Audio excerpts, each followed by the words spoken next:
கோவை அரச்சூர் பகுதியில் உள்ள கேபிஆர் கலை கல்லூரியில் முதலாம் ஆண்டு கலைப்பிரிவு மாணவர்களுக்கு வரவேற்பு விழா நிகழ்ச்சி கல்லூரி அரங்கில் நடைபெற்றது. கோவை அரச்சூர் பகுதியில் உள்ள கேபிஆர் கலை அறிவியல் மற்றும் ஆராய்ச்சி கல்லூரியில் பிராவர்த்தனா 2026 என்னும் முதலாம் ஆண்டு கலை பிரிவான வணிகவியல் மற்றும் மேலாண்மை பிரிவு மாணவர்களை வரவேற்கும் விழா நடைபெற்றது. கேபிஆர் கல்வி குழுமங்களின் தலைவர் டாக்டர் கேபி ராமசாமி நிகழ்விற்கு தலைமை வகித்து சிறப்புரை ஆற்றினார். கல்லூரியின் செயலர் காயத்ரி அனந்தகிருஷ்ணன் நிகழ்விற்கு வாழ்த்துரை வழங்கினார். கல்லூரியின் முதல்வர் முனைவர் கீதா வரவேற்புரை வழங்கினார்.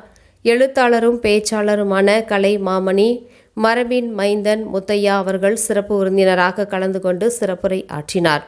அவர் தமது உரையில் கல்வி அனைவருக்கும் கிடைக்க வேண்டிய அறிவு செல்வம், மாணவர்கள் தங்களுக்கான இலக்குகளை தீர்மானித்து அதற்கான திறமைகளை வளர்த்து கொண்டு உயர்ந்த நிறுவனங்களுக்கு பணிகளுக்கு செல்வது தங்கள் பெற்றோர்களுக்கும் பயிலும் கல்வி நிறுவனத்திற்கும் செய்யவிருக்கும் மிகப்பெரிய கடமையாகும் என்றார். இந்நிகழ்வில் புல முதன்மையர்கள், துறை தலைவர்கள் போன்றோர் அறிமுகப்படுத்தப்பட்டனர். மேலும் 12ஆம் வகுப்பில் அதிக சதவீதத்துடன் தேர்ச்சி பெற்ற மாணவர்கள் மற்றும் விளையாட்டுத் துறையில் தேசிய அளவில் முன்னணி வகித்த 204 மாணவர்களுக்கும் ரூபாய் 2 கோடி மதிப்பிலான கல்வி உதவித் தொகையுடன் பயிலும் வாய்ப்பு வழங்கப்பட்டது. அதனைத் தொடர்ந்து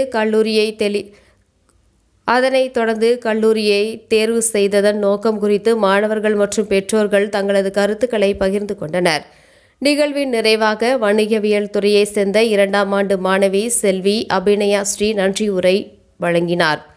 நிகழ்ச்சியில் வணிகவியல் ஒருங்கிணைந்த வணிகவியல் மற்றும் மேலாண்மை புலன்களைச் சேர்ந்த மாணவர்கள், பெற்றோர்கள், பேராசிரியர்கள், அலுவலக நிலைய பணியாளர்கள் என 3400க்கும் மேற்பட்டோர் பங்கேற்று சிறப்பித்தனர்.